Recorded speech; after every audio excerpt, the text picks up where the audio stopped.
Friends. இந்த மாதிரி to அழகாக போட்டுங்க. நல்லா அப்படி நல்லா அழகாக ரவுண்டாக இருந்தீங்கன்னா நல்லா ரவுண்டாக வரும் உங்களுக்கு. இந்த மாதிரி நான் வந்து 5 டோ வச்சுருக்கேன். நான் இந்த 5 டோவில் வந்து இப்போ சப்பாத்தி போட்டு இந்த மாதிரி ரவுண்டாக டோ பண்ணி எடுத்து வச்சுக்கோங்க. எடுத்து வச்சுக்கிட்டு இன்னொன்று ஒரு டிப்ஸ் சொல்ல கேட்டுங்க. நம்ம வந்து திரட்டுறதுக்கு தனியாக மாவு எடுத்து வச்சிடணும். இந்த மாவை கொண்டு வேஸ்ட்டாக போய் சொல்லிட்டு அடுத்த சப்பாத்தியில் கொண்டு இதை நீங்கள் ஆட் பண்ணக்கூடாது. பிகாஸ் இது வந்து நம்ம வந்து இந்த டோவை நல்லா அதை போட்டு பிசைஞ்சு நம்ம எடுக்க போகிறோம். ஓகேங்களா? இந்த திரட்டுறதுக்கு தனியாக நீங்கள் வந்து மாவு தனியாக எடுத்து வச்சுக்கோங்க. அது கூட இதுவே மிக்ஸ் பண்ணாதீங்க. மிக்ஸ் பண்ணாமல் இந்த மாதிரி டோ போட்டு எடுங்க. டோ போட்டு எடுத்ததுக்கப்புறம் சப்பாத்தி எவ்வளோ சாஃப்டாக வரும்ன்றதை நான் உங்களுக்கு கண் மூல காட்டுறேன். செதறது கோச்சிக்காதீங்க. ஆக்சுவலாக நான் பேப்பர் போட்டு தான் பண்ணுவேன். ஸோ இன்றைக்கி நான் பேப்பர் போடலை. நீங்கள் இந்த மாதிரி நீங்கள் பிசையும் போது நீங்கள் எவ்வளோ தூரம் நீங்கள் மெலிசாக உங்களால் திரட்ட முடியுமோ அவ்வளோ மெலிசாக நீங்கள் திரட்டலாம். நீங்கள் இந்த மாதிரி நல்லா திரட்டுங்க ரவுண்டாக.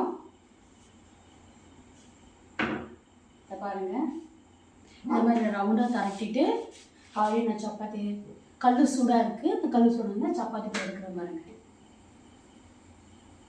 அதுக்கு நம்ம வந்து இன்னொரு டோ நம்ம ரெடி பண்ணுவேன். நான் 5 தான் போட்டிருக்கேன். ஸோ அந்த 5ஐயும் போட்டுடலாம். நம்ம இருக்கிறதுலே வந்து ரொம்ப ரொம்ப ரொம்ப ரொம்ப ரொம்ப ரொம்ப ஈஸியான ஒரு குக்குனாலே உடனே ரெடிமேடாக உடனே பண்ணி கொடுக்கணும்னு நம்ம நினச்சா chapati is a best choice. So good for health also. ஓகேங்களா? வீட்டில் மாவு இல்லை, இட்லி மாவு இல்லை, தோசை மாவு இல்லை, இடியாப்ப மாவு இல்லை, கோதுமை மாவு இருக்குது, இட்ஸ் ஓகே, நோ ப்ராப்ளம். எடுத்துமா டக்கு சப்பாத்தியை போட்டுமா, தால் பண்ணோமா, தக்காளி தொக்கு பண்ணோமா, ஏதோ ஒன்று பண்ண உடனே வித்தின் செகண்ட் நம்ம போட்டு கொடுத்துடலாம். இந்த மாதிரி நம்ம திரட்ட பெருசாக வரும். உங்களுக்கு நல்லா தெரியும். ஆக்சுவலாக நான் இந்த இதில் தான் போட்டு நான் பண்ணுவேன். இதை பாருங்கள், நல்லா உப்பி வருது பாருங்கள். நல்லா உங்களுக்கு குப்பையாக வரும் உங்களுக்கு. அது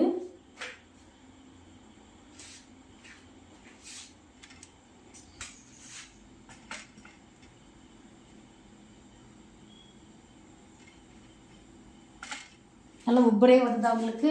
இந்த மாதிரி உப்பரையாக வரும் உங்களுக்கு. உப்பரையாக வந்ததுக்கப்புறம் நீங்கள் எண்ணெய் போட்டு எடுத்தாலும் இட்ஸ் ஓகே, நோ ப்ராப்ளம். இல்லை எங்களுக்கு வந்து எண்ணெய் வேண்டாம் அப்படின்னா சரி, அது வந்து உங்களுக்கு ஃபுல்காவாகிடும். அது ஃபுல்கா ரொட்டி ஆகிடும். ஜஸ்ட் இது நீங்கள் அவ்வளோதான் தட்டி எடுத்துட்டாலே உங்களுக்கு ஈஸியாக பிடிச்சிரும். உங்களுக்கு ஒன்றுமே இல்லை. எங்கள் வீட்டு நாய் கத்துது.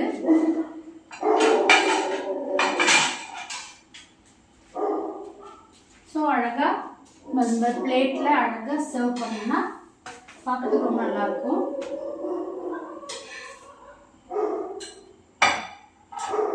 அதே மாதிரி அடுத்த டோ போடுறேன் பாருங்க.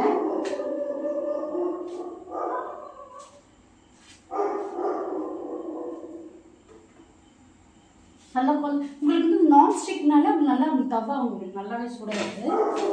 ஸோ இந்த மாதிரி நீங்கள் திருப்பும் போது உங்களுக்கு நல்லா உங்களுக்கு அந்த பபுள்ஸ் நல்லா வரும். உங்களுக்கு பாருங்க, பபுள்ஸ் நல்லா வரும். உங்களுக்கு பபுள்ஸ் வந்துச்சுன்னா சீக்கிரம் வந்துருச்சுன்னு அர்த்தம். உங்களுக்கு இதை பாருங்க, பபுள்ஸ் வந்துச்சுன்னா அங்கே கொண்டே இந்த மாதிரி திருப்புங்க.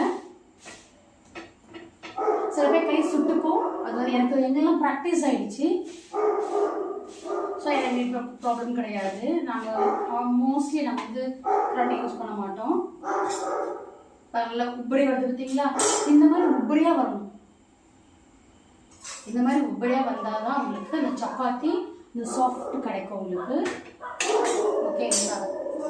இப்போ இதுக்கு மேலே நம்ம எண்ணெய் தேய்ச்சிக்கலாம், நெய் இல்லைன்னா வந்து உங்களுக்கு வந்து நெய் பிடிக்கலன்னா பட்டர் தேய்ச்சிக்கலாம். பட்டர் தேய்ச்சாலும் இன்னும் நல்லா சாஃப்டாக இருக்கும் உங்களுக்கு. நாய்ஸாக இருக்குல்ல, எங்கள் வீட்டு 2 நாய் இருக்குது. 2 நாய் அப்படி தான் படுத்துங்க. இதெல்லாம் இதே நாங்கள் பண்ணிட்டு இருக்கோம். ஓகேங்களா? ஸோ இந்த வீடியோ பிடிச்சிருந்தா லைக் பண்ணுங்கள், ஷேர் பண்ணுங்கள், மறக்காமல் கமெண்ட் பண்ணுங்கள். தேங்க்யூ. அடுத்த வீடியோவில் பார்க்கலாம். Okay, by.